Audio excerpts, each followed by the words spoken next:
Ce mercredi 10 mai, France 2 rediffuse la fiction Mise à nu, dans laquelle les téléspectateurs vont pouvoir retrouver Julie Debona incarnant une femme bien dans sa vie, qui va faire la rencontre d'un libraire, incarné par Julien Boisselier.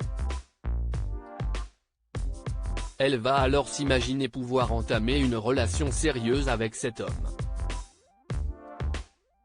Mais rien ne va se passer comme prévu puisque ce dernier va diffuser sur internet des vidéos de leurs ébats amoureux.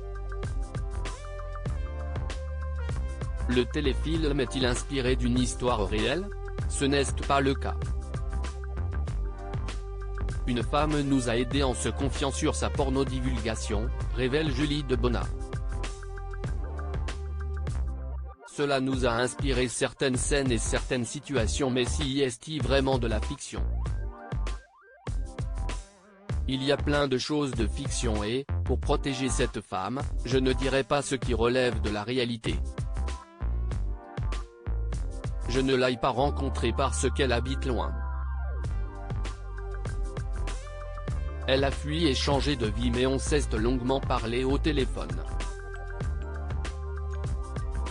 Elle m'a confié des choses très intimes que je ne dévoilerai jamais bien sûr, mais nos échanges m'ont permis de rentrer dans le rôle.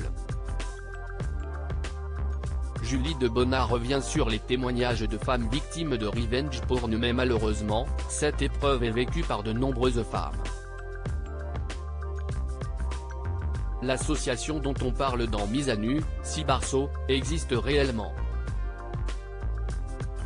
La femme que j'ai rencontrée, dont le personnage apparaît dans le téléfilm, m'a raconté que la victime la plus âgée qu'elle a rencontrée avait 70 ans, et la plus jeune, 7 ans. Et ces gens-là sont complètement détruits. Si est viral, ça va tellement vite. Si est d'une violence incroyable. Et les victimes ont tellement honte, qu'elles ne parlent pas. Cette fiction met en évidence la modernité avec laquelle une personne peut, en toute impunité, planquer derrière un ordinateur, détruire la vie d'une autre, insiste Julie Debona.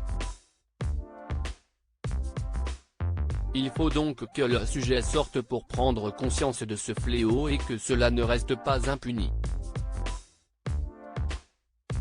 Cela ne fait que 10 ans ou 20 ans maximum que l'on est sur les réseaux sociaux, si est un nouveau mal.